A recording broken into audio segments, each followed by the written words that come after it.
No, actually have to do this separately. Because you just let me know when I should be speaking. I think you're good to go.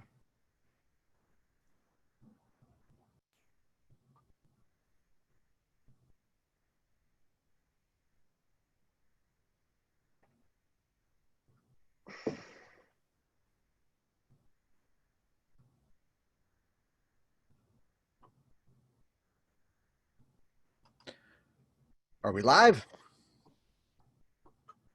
Yes. All right. I want to welcome everybody to Net Canada's webinar, Responding to Your Call to Mission in Everyday Life.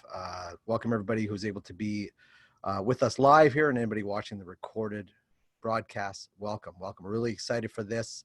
We had several broadcasts throughout the years, throughout this year, a few webinars, and we're really excited about this one. We have a very special guest with us, Net alumnus, Mr. Matt FRADD, and we're more welcome to welcome Matt with us today on this webinar.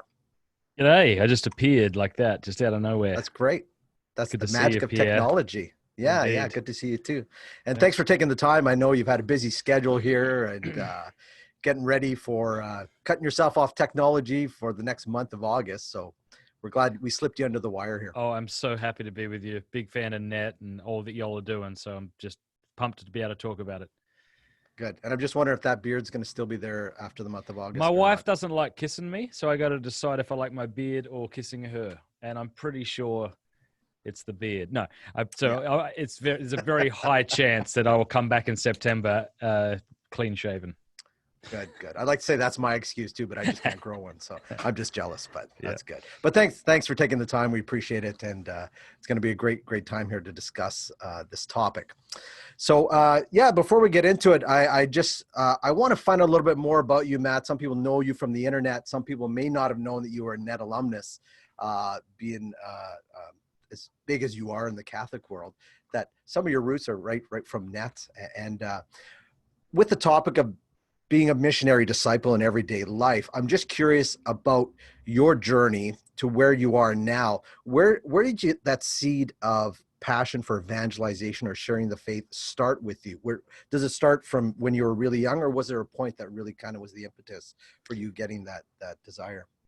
Yeah, thanks. I was an agnostic throughout my teenage years. Atheist hadn't yet become a cool way of saying I'm more intelligent than you or something like that. So I thought God probably doesn't exist. I don't know if we've got any good reasons to think he does or she does or whatever it might be. But when I was 17 years old, I was invited to go to World Youth Day in Rome by my parents. And it was during that trip that I encountered the person of Jesus Christ. I encountered other Christians who loved him, who wanted to obey him and serve him. I saw their joy. And I began to pray very seriously. And I came home from Italy, like one of those Christians who's so happy it makes you sick. And I just wanted to tell the world about Jesus. So I would go to the parties I used to get drunk at, and I'd bring my Bible and I'd want to read the Bible to them. And I just thought that they would be interested if all I did was read it to them, because it just was so real to me, so alive to me. And so I just very much believed, wow, I never thought this was true, but God exists. He loves me. He likes me. He has a plan for my life, and he has a plan for your life. And life is not just this passing thing. It's not a meaningless thing. There is meaning and worth and value to our life. And while we can't be fully happy in this life because we have to deal with sin and sickness and shortcomings, we can be very happy having an intimate relationship with our blessed Lord. So it was there. So I guess that's how it started. Great. Yeah. And that's often a common situation for people, is that they do have, I guess you'd call it, conversion experience. I know even for myself at university, that was really the impetus where I got the desire to want to share that. When you experience, I guess, for the first time, I don't want to say the meaning of life, but to know that in a relationship with God through his son, it gives you meaning to your life. And you just can't imagine not wanting to share that with others. Now, of course, in the enthusiastic of youth, sometimes we don't do it so So Prudently. prudently is the word. Yeah. And I've had my own experience of that too. But that desire, that seed starts there with knowing Christ and wanting to share that with others. I remember my dad, saying to me, "You got to calm down this bloody religious stuff, People think you're a bit nutty." And I thought, Yeah. People paint their faces and yell at strangers at things called sports games, and that's okay, but I can't get excited about the salvation that Christ won for me. That's nuts. And I believe it was nuts then, and I believe it's nuts now. So, yeah, and that's good. We should be crazy for God. So from that time to your time on Net, what brought you to Net? One night I was working as a checkout operator at Woolworths in Port Pirie, South Australia, and I was wrapping up for the night. And I thought, well, shall I go home and pray, or shall I stop by the church and pray? It was about 10 o'clock at night. I thought, well, I'll go by the church, and I drove over there, and in the kind of pathway between the cathedral and the offices was this big minivan, and on top of the minivan was a couple of surfboards strapped to it. And I thought, hang on, what's going on here? So I walked over there, I saw a light on, and I opened up the office door, and I saw like 2 or 3 young people, young adults. Now, I come from a small town in South Australia. Most people who attend church are like lovely, blue-haired old ladies who I'm sure are holding the church together, but there was no young people other than myself and my brother and maybe my friend. So I remember looking at him and I'm like, can I help you? Or can you help me? Or what? And turns out they were a Net team, and they were just sitting down for pizza, and they invited me in, and I just couldn't I was so happy to be with other young people who had also experienced this joy. And so we had pizza together, and then they brought me into the cathedral, and they offered to pray for me, and I said yes, and they prayed for me in front of the Blessed Sacrament.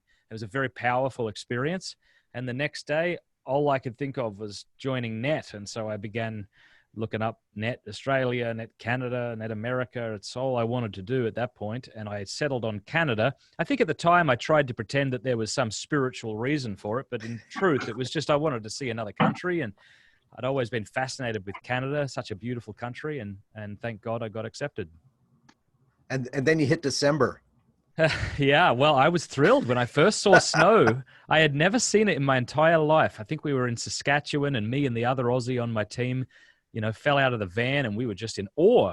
It would be like if you had never seen the stars before, and you walked out one night and there they were. You'd be in tears. It was really moving. A couple of months later, it was moving because I hated it and wanted it to die. Yeah. But in the beginning, it was really special. Well, I'm from Saskatchewan, so I know what you're talking about. Those winters can be pretty harsh, but you did 2 years of Net. So obviously your experience and that missionary experience was enough to continue going even through another winter. One of the terms that's often tossed around, evangelization, is a term I wouldn't say is new to the church, but it's probably in the last 20, 30 years, it's been used more often. Just for the sake of what we're talking about here, how would you define evangelization? I forget who said it, but I'm going to steal their quote and not attribute it to him because I don't know who said it, but somebody said, evangelization is one beggar telling another beggar where the bread is. And I really like that that definition, because I see within myself my own wounds, my own weaknesses, my own stupidity and arrogance, falling back into sins I thought I had overcome. But I also know that Jesus Christ is my salvation, and he loves me, and he likes me, and he's opened heaven under my feet. And he's the one I want to preach, not my moral perfection or growing in moral perfection, but it's him. And so evangelization is telling other people that no matter where you are or what you've done or what you think about you, God thinks something about you, and that's more important than what you think about you. And here's what he thinks about you. And it doesn't have that negative meaning of trying to convince somebody or to force somebody to change their mind, but it's really just sharing the good news. I think if I might, I think sharing is obviously the first thing we do. Look, here's what I've experienced. I think after that, apologetics and argumentation are necessary, because if we say to somebody, listen, God loves you, he sent his son to die if he wants a relationship with you, that's all well and good. But if the person you're interacting with is a thinking person, they're probably going to say something like, how do I know that? Or how do you know Christianity is true? Now, if you're going to respond in a coherent and helpful way, you're going to give reasons to believe Christianity to be true, and that's an argument. Giving reasons to think something is true or not true is an argument. We often think of argumentation as getting upset or a quarrel or a spat. That's obviously not what we mean, but But giving reasons to think something's true, I think, is also really important after we've shared the faith. Yeah. And we had taken some questions online before, and somebody had asked about that. What role does apologetics have in evangelization, especially in 2020? And I think it's getting a more important role every year. But a further question to that is about learning and philosophy. I'm going to read a question somebody put, but just say, for you, what has been the relationship between learning philosophy and theology and your spiritual life? In other words, has increasing in what we might call head knowledge necessarily translated into a deeper relationship with God? It's a really good question, because I suspect that the answer ought to be no, not at all. It's only helped. And I think in sometimes that's been true, and other times maybe it's gotten in the way. But if head knowledge has gotten in the way, that's not a black eye on head knowledge. That's a black eye on me. Obviously the solution to wanting our heart knowledge to increase is not to shut down our brain. That's clearly not the solution. So, I found the more I kind of come to love God and realize that we've got good reasons to think he exists, to think that the New Testament is reliable, Christ was who he claimed to be. These sorts of things really sort of strengthen my faith, and they kind of like clear away the rubble, as it were, on the path to sanctity and to Christ. Because I think sometimes we can believe God exists because we've experienced him, but we've got all these sort of peripheral objections that we've either thought or other people have offered or we've seen somewhere. And if we don't face them directly, I think a lot of the time, I do think an experience of Christ can override that, but I think many times as we walk the Christian walk, we have these little objections that kind of plague us, and so we can't give our yes with the sort of emphasis and strength that we would like to. So certainly I think it's helped in that way, in helping me see the coherence of Christianity and why things like atheism aren't likely to be true and that sort of thing. And especially nowadays with technology and the internet, we're faced every day, every page you go to, you can be confronted with something that conflicts with the faith. I'm old enough that the internet really wasn't a thing, and it was pretty rare to encounter people that were opposed to the faith. Even though I loved apologetics, it was hard to encounter people to debate with. But with the internet now, we get objections to the faith all the time thrown to us, and we get things in the media of how the faith is portrayed that we may not have the easy answers to, but that growing in apologetics and theology and knowledge is important nowadays, that can aid our evangelization. And I think the question was well worded, like, does it help? And can it translate to a deeper relationship with God? And I certainly think it could. Yeah, I remember. That's okay. I remember when I was on net, I went through this period of wanting to kind of respond to Protestant objections. And so my daily prayer time became me reading apologetics literature and underlining my Bible. So for anybody looking from the outside, it may have looked like a very fruitful prayer time. And though that sort of thing, apologetics and Bible reading is a very good thing, I do think that you don't want to ever substitute that sort of personal, intimate relationship with Christ, that recollection that we're called to, mental prayer, with study, because study can kind of give you this immediate sort of, this is like a quick fix. And I'm not denigrating study. We obviously have to study, but it's not necessarily the same thing as recollection. Right. Sorry, I've got somebody coming in to fix the light here so you can see me. I mean, you're much better looking than me, so nobody has to see. No, I don't think so. No, you're good. So from your time with NET then, of course, you'd be excited about evangelization. I mean, I imagine so. NET's quite a unique year, but what took you after your a couple of years on NET to continuing down the path you were going? Did you get burnt out in ministry, or were you what inspired you to continue down the road of being a missionary, disciple, and evangelization? Or did you have some burnout at the end? Yeah, not at the end of NET. I love NET. It was probably my best year of my life, I would say. I served with NET Canada. Then I was on the pilot team. We went to Ireland, which was really just a 3-month stint.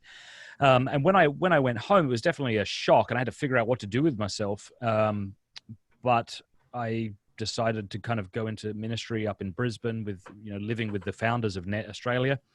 And, I was pursuing a girl from my team in Ireland. So I never felt burnt out then. I think I've felt burnout since. And that's been really interesting. And that's kind of really caused me to have to kind of step back, especially when you're kind of doing ministry full time. It can be very tempting to really take your identity in this, and all of a sudden you're looking with more eagerness upon how many YouTube subscribers that you have than the words in the gospel. It's such an easy trap to fall into, and it's not something you recognize right away. So for that reason, I do things like this. This August, I'm taking the entire month off the internet. I did that the last couple of months just to sort of rest and pray and read and not be involved in the Twitterverse. Right. Was it hey, like not oh, there we go. It's like headlights. It's like someone was driving by a curtain. Yeah. I don't know if my wife appreciates seeing me better or not. I'm sure she does. You're a good looking man. So what were some of the practical things you did after you left Net then to continue that I guess that fire? Well, I think, the first thing that came to my head, I don't know if this is the most important thing, but the first thing that came to my head was community. I needed to surround myself with Christians who love Jesus Christ and were going to be uncompromising in their Christian walk. Because I know me, I'm weak. I fall into groupthink. I'm not terribly courageous, morally or otherwise. And so if I was to think, well, I'll go back and live in my little small town, even though there's no other Catholics there, but I'm going to bloody change the face of it, I would have probably just fallen away from my faith. There's that story of a priest who was sitting on a beach by a bonfire and with a young man, and the young man said to him, "Why do we have to go to church? Why do we have to be involved in community?" And the priest didn't say anything. He just took a log out of the fire and laid it on the sand right beside the fire, and they just sat there and they watched it go out. And the young man got the point. And so for me, it was so important that I kind of immersed myself in good Christian community. And so I had to make that hard decision. I need to leave my home that I love, my family that I love, and I need to go and find community and be in it. And that was so important for me. And I think that's one of the strengths of Net really is the team aspect. The community aspect is something that we really emphasize being important to your Christian growth, is having that community, having that fellowship, the brotherhood and sisterhood on the team. And so I think you're bang on that community is so important to continue the fire, keep the coals together, as you gave the analogy. What would be your advice for somebody who doesn't have that, whether they're on Net or not? Maybe it's a young person watching and they're in an environment now where their parish doesn't have a youth group, or they're in a small community, or an older person that just doesn't have that Christian fellowship around them. How do you keep that excitement about evangelization alive? The first thing I would say, and I know that this isn't possible in every circumstance, but I would say bloody well move and find it, because you're probably as pathetic as I am. And you might not like that, but I think you should seriously consider getting up and moving. And that might be difficult for you. It was difficult for me. But I don't think you can underemphasize or overemphasize the importance of community. So, in the meantime, I don't think like a community-less Christian is definitely not going to work for the long term. So if it's the short term, then, there's ways that you can substitute your faith by, having FaceTime with old teammates and, watching people like Father Mike Schmitz perhaps on YouTube, or reading the scriptures and going to daily mass if you can, or weekly mass or whatever. That's all very important. But then I think the plan has got to be to go and do life with other Christians. And I would kind of just caution people against this temptation to think, well, I can't leave, because if I leave, this whole thing will collapse. It's like, you're not that special. Like, you are, but not in that sense, and that was difficult for me, because I lived in a very, very rural country town. I don't think we've had an ordination in my diocese for well over 25 years. I'm fairly certain that's correct. And there was this really kind of burden on me, like, I got to stay here and somehow fix this. And it was difficult, and even kind of felt selfish to have to leave that in order to like walk with the Lord and grow in my faith. But ultimately, I think that was the right decision. Mm-hmm. And certainly community being an important part of it. I would also say that prayer obviously is a very important part. It should go without saying, but sometimes it doesn't go. How with Net, obviously you have that community, you keep each other accountable to prayer. But when you're not on the road or you're not within a Christian community, or, you know, if you're in a different circumstance, I mean, you're married now with kids, life circumstances change, and we know prayer is important, but sometimes it's hard to fit in. How have you found, you know, moving from being a single guy to a married guy to married with kids now, and even with a busy ministry, how do you fit in prayer?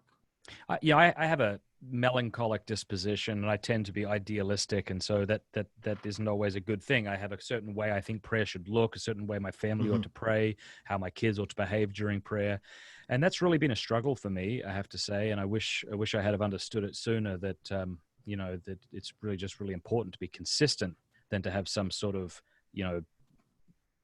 whatever mythical prayer experience with the family. But I would say it's been really important for me to come up with a kind of plan for life, a sort of a prayer rule, and to stick to that, you know. So you might wake up in the morning and you might do a morning offering. You might pray the Angelus at noon. You might pray the Holy Rosary during the day. You might just kind of visit the Blessed Sacrament. You might want to list out 10 things. You know, one of them might be as simple as using holy water. And then like that, every single day you do those 10 things. And this can sometimes rub people the wrong way, because they think that like prayer, like love, maybe should be spontaneous. But, you know, I've been married for 14 years. I love my wife. Get it right. Yeah. I love her dearly, but, you know, sometimes I don't feel in love with her. Sometimes I feel very annoyed, irritated with her. And I'm sure she would say the same about me. But it's still important to have dinner together, to go on a date night regularly, to make love regularly, to pray together, to do these certain things, even if I don't feel good. It's sort of like when I was a child, I thought that all those rules about hygiene were very narrow-minded and stringent, and couldn't I just be free? Well, I can tell you now they don't seem rigid, and everyone around me is a lot happier because I abide by those rules I learned as a kid. And so likewise, I think coming up with a plan for life like that can kind of be the kind of ground upon which other prayer might arise, but you don't want to kind of, you want to kind of come up with at least a bare minimum. And I think it's more important to do something small and consistent than something big for a week and then not again. So it might just be, I'm going to pray a decade of the Rosary once a day.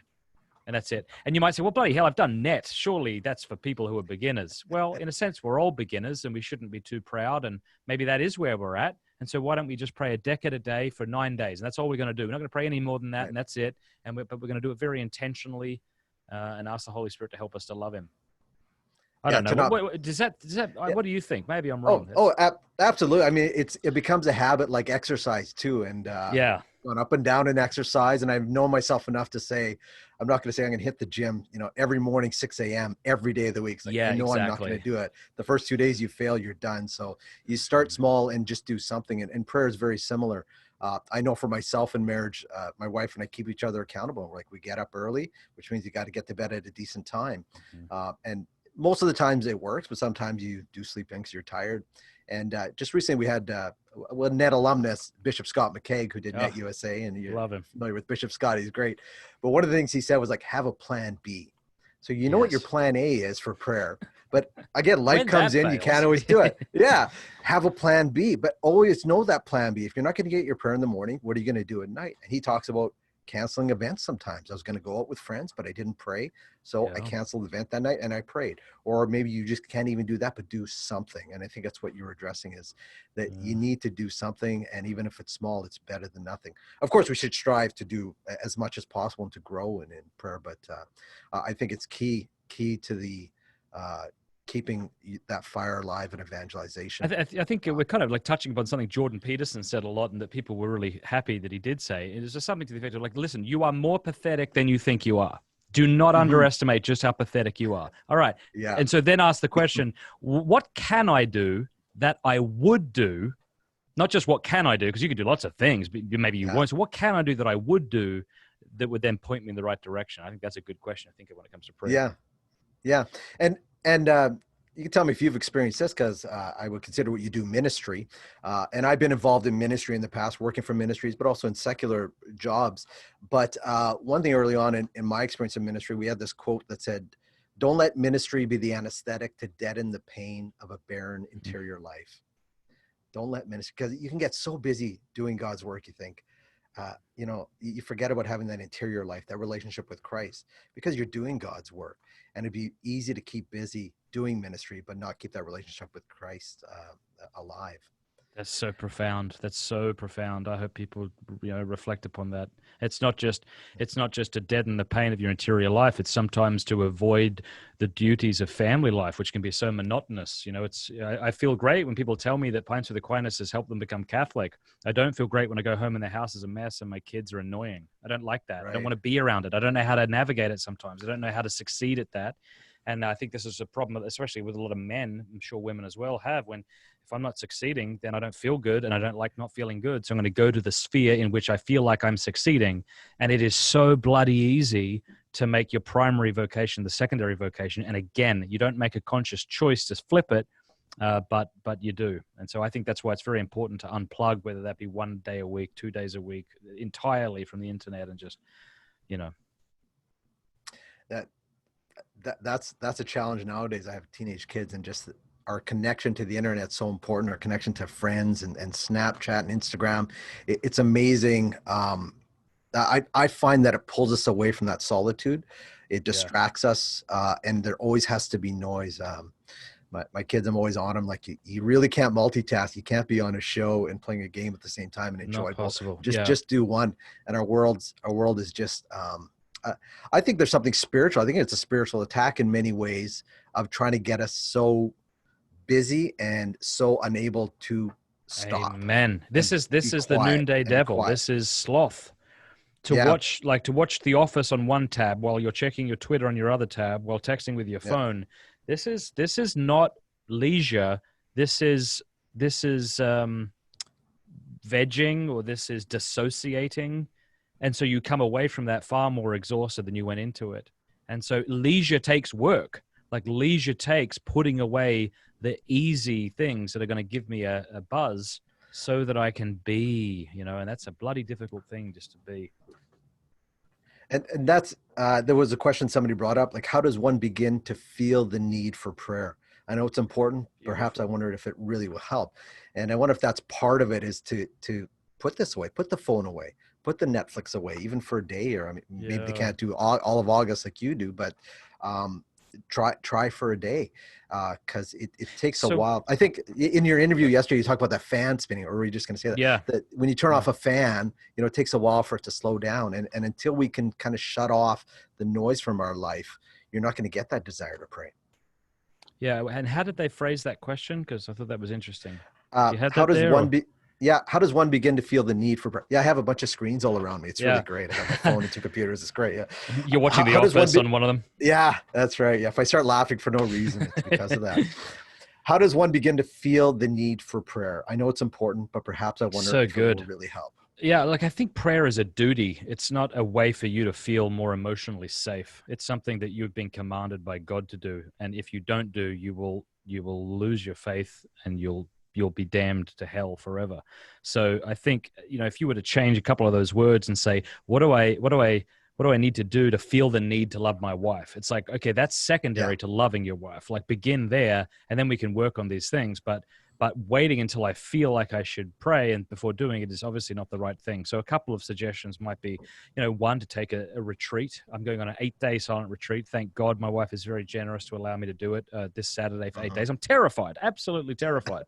But maybe it doesn't have to be 8 days. Maybe it's a weekend, just getting away, being with the Lord, going to hear, somebody give a talk on the Gospels, a Bible study, these sorts of things, and then putting away from your life things that are dragging you away from Christ, whether that be things that are impure, or that, I was with people recently, and there was a lot of detraction and a lot of gossip, and I found myself wanting to be a part of it and itching to hear the gossip and even partaking in it and repenting of that later. And just like when you're in that environment, it's like you can't hear the small, still voice like you're talking about, for sure. Yeah. Yeah. And I find, for myself, I use my phone in the morning to do the gospel readings, but I'm finding that even a distraction, because just to have it available, it's like, it's so convenient, and I have to do something different. Maybe I have to print it off, ahead of time, but I so know what you mean. Yeah. Because it's like, know your addictions. Like, if you think of an app as a window, you're holding a phone that essentially has 100 windows, and they're all in front of you, and you're trying to look out this one corner window and be good at just that. but it's almost like it's not really your fault. You've got to like shut the other windows and pull a curtain, which might mean, as you say, printing it off. That's a good point. Yeah. So switching gears a little bit, but back in the theme of being a missionary disciple in everyday life. So yourself, you have, you do some books and you do some books. It makes it sound so easy. You just whip out some books every so often, and your video and your podcast and those kind of things. And that can seem like that's your ministry. How do you, or do you see yourself as a missionary disciple even outside of that? And how was that exampled in your life?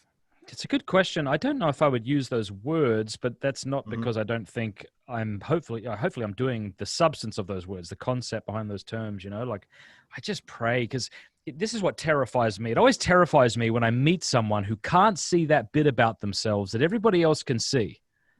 And they're like, and you're like, well, bloody hell, I must have that as well. What is it? Or I'll see people and they say they're doing the Lord's work, and I look at them and I'm like, I don't know, like it seems either divisive or it seems cowardly and so it's like I'm continually asking our blessed Lord, just I pray that I'll be faithful to you, that I'll never deny you, that I'll always be obedient to your inspirations, and I pray that you will use me even if I don't say it right or I say it wrong, or if I'm a coward, would you just use me anyway? And so I guess I would see my role as I want people to love Jesus and I want them to be Catholic. And so Pints, it's been really beautiful. I just on the phone today with a guy who he talked his wife out of Catholicism. It's so vague. I'm sure it's okay that I say this. Nobody knows who this is. He talks his wife out of Catholicism, and now he starts listening to Pints and other people like Father Mike Schmitz, and I'm sure it was more him than me, but he's now, beginning to consider Catholicism again, And so there's a lot of people like that who reach out to me who are really interested in joining the church or are joining the church or have joined the church, and they say Pints has helped. So glory to Jesus Christ, because... So in that sense, I would hope that I'm a missionary disciple. Yeah. So what advice would you give to people that say, well, I'm not going to start a podcast. I'm not going to write a book. I don't have the viewership. Like how do you continue that missionary work in everyday life? It can be tempting, can't it? To like see people with YouTube followings, and it's all relative. I look small compared to other people and they look small compared to other people. It's all very relative. Right. And it can be tempting to think, well, unless I'm reaching everybody, I'm not reaching anybody, or at least if I'm not making like a world-changing impact, I'm not making an impact. And I would say all this language about changing the world, a lot of it's just BS. We don't need you to change the world. Have you met you? If you change the world, we're probably screwed. So instead of doing that, why don't you just like find a good spiritual director, receive the sacraments, try to work on your anger problem, your ego problem, your lust problem. Try to become more human, more Christian, more loving with your family. And then ask the Lord, to use you to evangelize your co-workers and these sorts of things, because it is funny. Like I thought about this recently, and this might sound arrogant. It's not, I don't think it is. Like you, as well as me, as well as anybody with a modest, social media presence, has probably reached more people than Jesus Christ did while on this earth. Obviously not afterwards, but like that's terrifying. Like more than St. Paul did. That's terrifying because you realize like what you've done and what Paul did, all those Twitter fights you got into and all those you being offended and laying up at night and wondering what they meant by that and feeling insecure and like all that garbage, So I think, the Lord is calling us to be faithful to the people he's put in front of us, to the job he's putting in front of us. And this is like, we get to participate with Christ in offering sacrifices for the world. So like this desk is my altar. If you're married, that bed is your altar. If you're changing that diaper, that changing table is the altar, and you offer these sacrifices to the Lord and ask him to sanctify your work. And, so whether you're reaching 5 people or 5 million people, the fulfillment shouldn't change. All that matters is like, am I doing your will, Lord? And if I'm not, help me to do it. I'm preaching to myself here. But one thing you hit on that really resonated with me was that working on yourself. And at the risk of sounding wishy-washy, I think the first place to start is we need to be good Christians, and that's going to be the biggest witness. And sometimes we think, back to the apologetics question in theology, if we know enough, if we know the right answers, that's going to affect change in people's lives. And it's necessary at certain points, but I think the biggest impact we can have is being genuine Christians. And that means if Christ preaches patience, we're patient, we're loving, we're not, we're not foul, we're not out carousing, that we're actually living a life that we're talking about, but one that's attractive. And I found in my own life, that's done a lot more, or it's opened a lot more hearts to hearing, the truth. Once they see that the joy that you talk about that can be found in a relationship with Christ, they actually see in you. When you're having a bad day, you don't bring other people down, right? When I'm in traffic, I'm not giving, the 5-finger salute or the 10-finger salute to people that cut me off, but I'm praying for them. And I do it sincerely, not as a show, but that they really see there's a change in me that comes from that relationship with Christ. And it's a plug for NET here, but I find that's what NET does really well, is that formation. I mean, you can speak to it too, that like even a year on the road, the change that I've seen in young people that come on to when they come off is astronomical. And I think that goes a long way in their evangelization. Yeah, I heard somebody say that, doing a year on NET, it's like being in a compression chamber. It's like you grow up 3 years just by giving one. It is such a powerful year. I mean, you're giving it to the Lord. I would just tell people right now, if they're discerning, just to stop discerning and to bloody sign up. The church needs you now, and it can be very tempting to hide behind holy language like discerning when we're just really being a coward, or we're not making a decision because we want a bunch of decisions open to us. But I would just highly encourage people to apply, go through the application process. The staff there at NET pray about it and discern with you, so you may not even get accepted. So do that. And take the journey, because bloody, it's a terrific year. I think matured a great deal. You're living with 11 other people, 10 other people, 8 other people, whatever it is. And, it can be really difficult. But it's also just so fruitful. The relationships I developed on NET are deeper than any relationships I've had elsewhere. I mean, my wife is one of the people who was on NET. Right. But then I also think of one of my best friends in the whole world, Todd Ma, from Alberta, and many others who I call regularly and I talk with, and it's like we pick up where we left off. It's an amazing year. I'm going to piggyback on that, because there was a question somebody put out, that what is one of your most memorable moments from your time as a NET Canada missionary? That you're allowed to talk about, because there's other stories. Yes. It's the silly things, it's the friendships. I mean, you don't go for friendships, right? You go to preach Christ to people who desperately need him. And so I've certainly got many of those stories. Maybe I'll talk about like just a brotherhood story, and then a retreat story. Just the brotherhood, just we'd go out and, we'd get in the van, we'd go get pizza, we'd go to like a water park, or go to the water slides, or we'd go play pool, or we'd go have a beer, or we'd go watch a movie together, and we'd pray together as brothers. We'd walk, pray the rosary. I just thought, gosh, this is so incredible. And because I remember thinking prior to being on NET, like I can have women who are just as good a mates as men. Being on NET, you realize that's not possible. Like, men need good men, women need good women. I can't have a girl in my life be a brother to me, and a girl can't teach me how to be a man. I need another man in my life. So that was those little things: going for coffee, being silly, being goofy, laughing into tears. A couple of retreat experiences that were really profound. I remember once after a retreat in Ireland, a young man came up to Charity Hill, her name is now, used to be Onjewski. And he said, that was a great retreat, but I don't believe in God. And Charity said, well, why don't you believe in God? And he said, I don't believe in absolute truth. And she said, are you absolutely sure about that? And I watched him almost fall over. He stumbled. He literally stumbled backwards as something exploded inside his head. And just seeing those sorts of moments as well, and praying with people and inviting them to accept Christ into their heart. So many stories like that of people who've been really down and out, and you get to kind of give them a Bible, or give them the rosary that was yours, that you got from somewhere, that was in your pocket, and teach them how to pray it. And then you just give it to our Lord, and it's up to him then. Yeah. Can I throw some questions at you that some people put on Facebook? Sure. This comes from a fellow named Mark Bennett, who I don't think you know at all. Oh, Mark Bennett, you little rascal. Is he watching now? Somebody's going to be a little controversial. I don't know. I'm not confirming that, but the more controversial, the better. Okay. He says, why do Australians call broccoli? We don't call spaghetti. Broccoli. I don't understand the question. I say broccoli and spaghetti. Well, then I guess it's a moot point. Yeah. Without Okay. without hearing his accent as he voices him, I wouldn't know. I won't do my Australian accent. But this one's more controversial. He said, is New Zealand really a country or just the most eastern island of Australia? That's funny. New Zealand is probably one of the most beautiful countries I've ever been to. It looks like Hawaii had a baby with Scotland.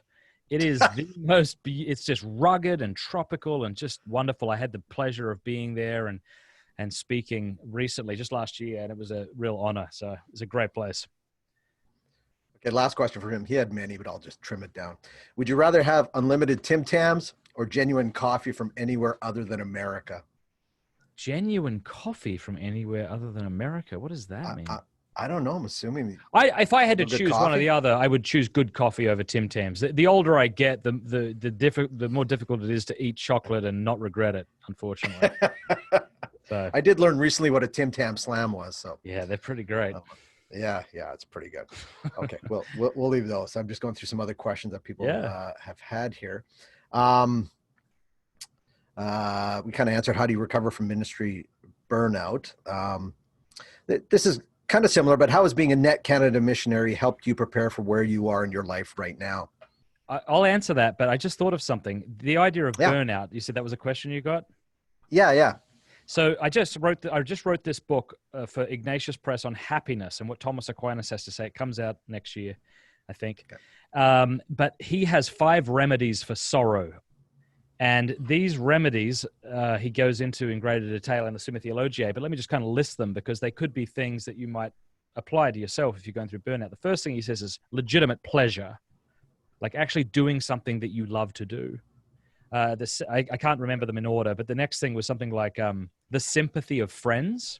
So if you're struggling, to find somebody who loves you and speak to them about it. And he says the reason for that is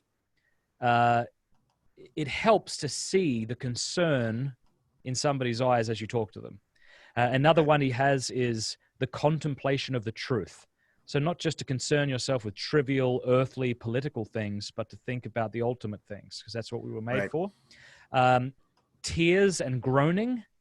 So not just tears, but ugly tears, like cry. Ugly cry. Yeah. And he says this lovely thing, and it sounds like something your mother would say. He says, because something shut up hurts all the more. It's lovely. And then the final thing he said is sleep and baths. That's his 5th thing.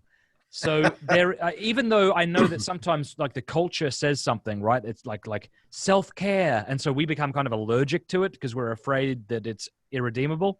Well, Aquinas is essentially talking about self-care in the healthy sense. And so those might be helpful. Okay. Well, then on to the next question was how is being a net Canada missionary prepared you from where you are in your life right now? We talked a bit about this, but maybe what are some of the things you took from your time on the road that maybe you still implement or has helped you where you are now? Well, when people ask me like how did I get into speaking, that's usually the way they phrase it. I say, well, it was net. On net, you're forced to stand in front of 100 people, 200 people, 300 people who don't really care if they don't like you or not. And so you really have to try to win them over. You have to try to proclaim the truth in a way that's energetic and thoughtful, and certainly didn't succeed at that a lot or all the time. Don't do it all the time now either. But that really prepared me for this sort of ministry, trying to be more authentic, because the temptation at first is you get up and speak and you naturally imitate someone who's helped you, like Jason Everett or Scott Hahn or someone. But really, I think what people need is for you just to be big, goofy you. And the more just kind of real and laid back and easy you can be, I think the more helpful it'll be to people. People really like that authenticity, I reckon. And I reckon that probably helped. Were you already not afraid to speak in public before you came on net?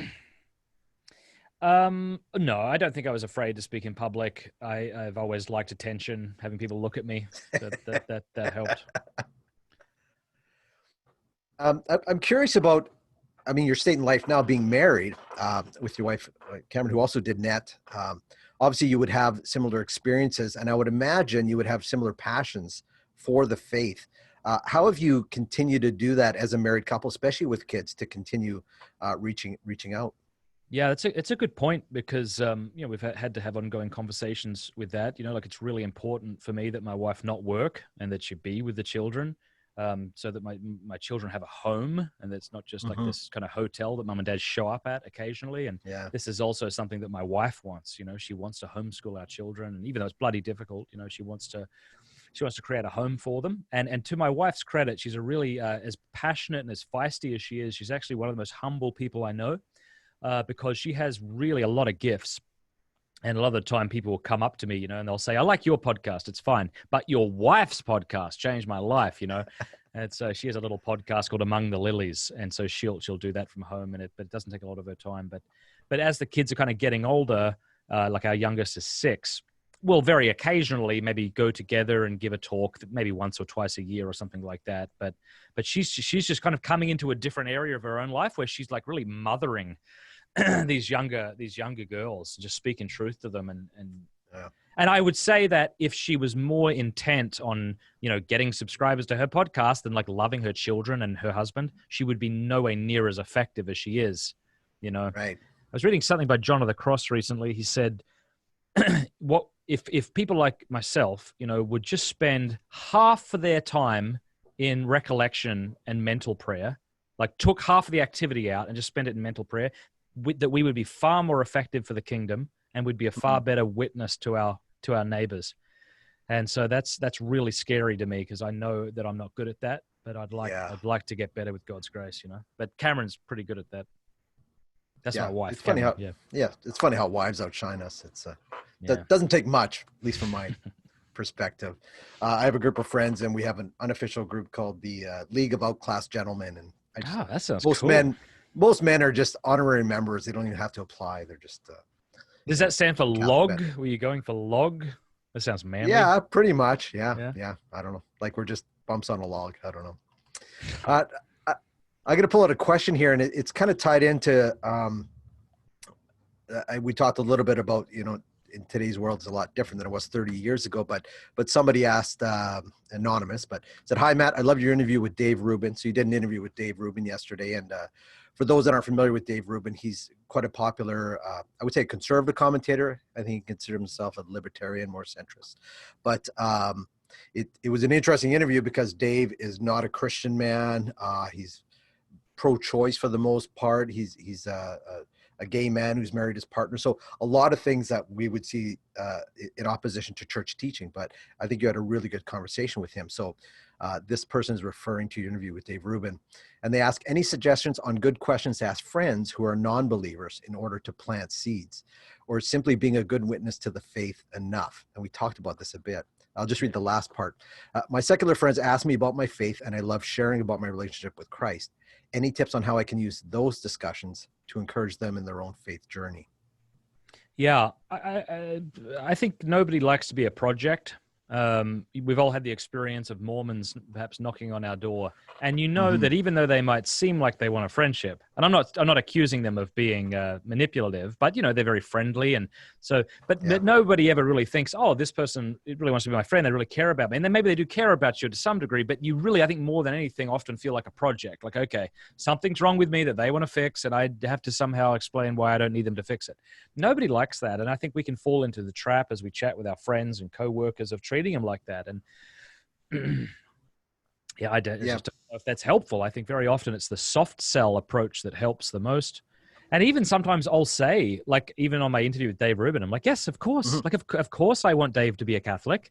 Like, if I think I think homosexual actions are sinful. Like, I think that. I know that Dave disagrees, but like just being transparent about it, as opposed to like hiding your intention of wanting to convert them. Maybe just being like, yes, like I think you should become Catholic because I think it's true.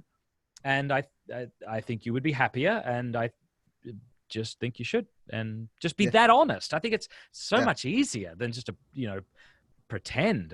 Being manipulative like that is not what we should be doing. But anyway, and often evangelization I find is most effective in relationships, one-on-one. I think what you're doing online is good and we need those, but the most effective is that one-on-one. So even your relationship with Dave Rubin from here, will continue in some form, God willing, and it'll come through honest conversations. And I'll just say I really appreciated your honesty in the interview. I don't think you wimped out on the Catholic faith. Okay, and good. When it was appropriate and when it was prudent, you said it in an appropriate way.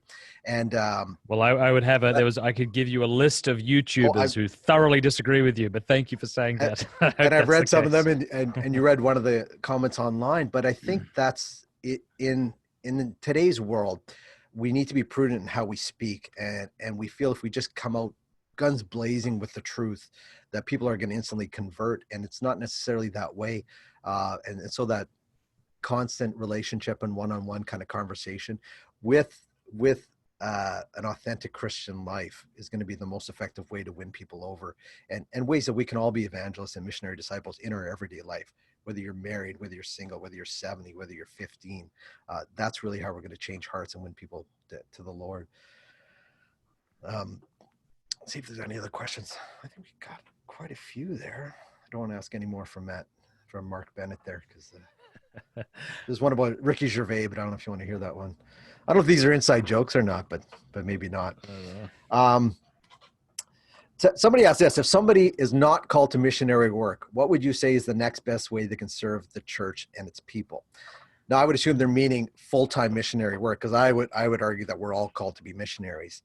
But if you're not called to full-time missionary work, what would you say is the next best way they can serve the church and its people? Yeah, it's a great point. I mean, the idea that to be a missionary means you're called to be some sort of youth minister or some sort of YouTube evangelizer. Obviously we need people who are architects and doctors and butchers and people in all walks of life who can be good at their jobs and can be examples wherever they are. So the question? Sorry, what was the question again? It's just basically, if we're not called to missionary work, what's the next best way we can serve the church and its people? Yeah, so I would say that it's kind of a false dichotomy, because it's not the case that either full-time ministry or not serving the Lord appropriately. As I just pointed out a moment ago, I think my wife serves the Lord appropriately as she loves and serves our kids. And if she, or just me for that matter, if I was to kind of abandon my kids and travel more, even though my wife doesn't want it, I think that would be a detriment, and I wouldn't be serving the Lord, even though I'd be giving talks and telling people to love Jesus, Yeah. And I think it speaks, you're right, that false dichotomy, but it speaks to the impression we have that to be a missionary means you're in full-time ministry work. And myself, I've had, like I've said, experiences where I've worked for secular organizations, and it's been a good test to say, am I really a missionary?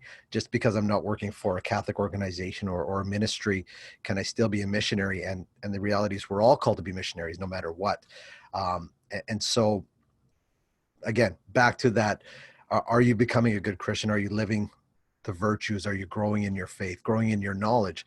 But also, I think it's having that mindset that everybody you encounter is an opportunity to evangelize in whatever way is prudent at the time. I think that's what we're missing in our church. I think there's opportunities to evangelize right in our pews. We have churches that are filled with people that either have a very mediocre faith or maybe don't even know Christ in a personal way. And we have an opportunity to get involved even in our parish and to evangelize that way. Another question, not related to that, but what inspired you to start Pints with Aquinas? So I was doing my philosophy degree at in Thomistic philosophy, really, and I was looking for more credit for a class. This was about 4 years ago, and at the time, I couldn't have named 5 Catholic podcasts. Maybe that was all I could have named. But I thought, well, I'll figure it out. And so I started it for class. I think I had 10 in the bank before I even advertised one of them. And it just started to take off slowly but surely. And to my surprise, more and more people began listening. So I don't know, but that's how it started. The idea of it, of course, is when I was a teenager, my mates and I, whether we should or shouldn't have, we probably shouldn't have, would sit around, have a beer, and discuss the big questions. And I've always liked that idea, of just having an honest chat about things that really matter. And so that's the idea of Pints with Aquinas, like talking with the big man about the big things. Yeah. And Dave Rubin seems to be kind of out of the norm. Like often you would have Catholic individuals on the podcast. Is it something you want to move towards, is having all different types? Well, I actually or have a different lot of beliefs in that? I no, I don't really want it to become like that. I really want Pints with Aquinas to help people know and love Jesus and join the church. Okay. And but I'll have Protestants on. Just yesterday Right. I had Yeah. an interview with Elisa Childers, and That's right. Yeah. I've had David Wood, who's got like 400,000 YouTube followers, and a bunch of people who are Protestants. I'd love to have them on and talk about what we agree on and that sort of thing. Okay. All right. Well, we're getting close to the end here. I guess I want to throw it out to you to give maybe one last encouragement for anybody who's thinking about net. So maybe you have some young teenagers listening to this, or anywhere from 18 to 30 listening to this, going, boy, I thought about net, but I'm just not sure. What would be your last kind of push for them to do it besides just do it? Yeah, I would say, like, if I was to put money on it, I would say choosing to do net is a much better idea than choosing to go to college. I don't even know if you should go to college. It might be just a stupid idea entirely, but you certainly would be doing a good thing for yourself by taking a year, giving it to the Lord, even if it makes your parents angry. You're a bloody adult at this point. Doesn't matter if it makes them angry. It matters that you follow the Lord. And then you give a year to the Lord. You learn how to pray. You learn more about who you are. I think you're then in a much better place to decide whether you should be going to college, and if you do, what you should be studying. Father Bob Bedard said, since discernment has become fashionable, no one's made a decision since. Don't let that be you. Seriously consider net. Discern it, but don't discern it for too long. Do you want to tell other people about Jesus Christ or not? Do you want to live in Christian community or not? Do you want to travel or not? And if yes, then what the bloody hell are you waiting for? Get a piece of paper, the registration thing, what is it called? Application. Fill it out today, not tomorrow. What are you bloody waiting for? And as I say, the church needs you now. Young people across Canada are immersed in sin that is making them miserable. And you are going to get to encounter them and proclaim Christ to them. Stop waiting, start filling out that application. That's what I'd say. Okay, we're going to clip that. That's going to be our recruitment video from now on, just that last little bit. Well, I used to be the recruiter for Net Canada. Well, there you go. It turns out I meant everything I was saying back then. Well, we do have a Do Something Amazing retreat that's online due to the pandemic here. Often we do them in person, but we're doing them online now. Coming up on Thursday, July 30th. So a DSA retreat is Do Something Amazing. And that's really what we talk about for your years. Like, you do something amazing that you will never get the chance to do again. But it's a retreat for those who want to grow in their faith and kickstart a life of purpose by serving God through a mission year with Net Canada. So it's this Thursday, July 30th, 6 p.m. to 9 p.m. Eastern Standard Time. You can register at dsa.netcanada.ca. I think you'll see it on your screen there. Attend the DSA retreat and get the answers that you need to decide. Now, let's say you're outside of that age range of grade 12 to 30 years old. What can you do? Well, very simply, if you can think of just one young adult in your life who's mature, relatable, and has a personal relationship with God, to tell them what gifts you see in them and why they make a good missionary, and then invite them to this Thursday's Do Something Amazing retreat. That would just be awesome if you could do that. So, Matt, again, thank you so much. I appreciate you sharing your bit of your life with us, a bit of your wisdom, and hopefully it encouraged others either to join NET or those that just struggling in evangelization and what their purpose is as a Catholic in the world to get out there and be a missionary disciple and to make a change of those around them. God bless you on your fast for August. We'll be praying for you for that. I think it's a great idea, and I think we should all do a mini fast at some point, something like that. As we close, I would ask you, Matt, if you would maybe just close us in prayer, pray for those that may be discerning net and those that are discerning how they can continue to be missionary disciples. In the name of the Father, and the Son, and the Holy Spirit. Amen. Oh, God, we believe in you, we adore you, we hope in you, and we love you. And we ask pardon for those who do not believe in you, do not adore you, do not hope in you, and do not love you. We ask that you would give us the grace to be faithful to what you're calling us to do. And in particular, I pray for those who might be watching, who are discerning, serving a year with Net Ministries. I pray that you would give them the courage to do something amazing. We ask this in your name. Amen. Amen. Father, Son, Holy Spirit. Thanks, Matt. God All right, bless. Pierre. God Thank bless you you and your family. Thanks Take for care. having And me. thanks for everybody for joining us. God bless.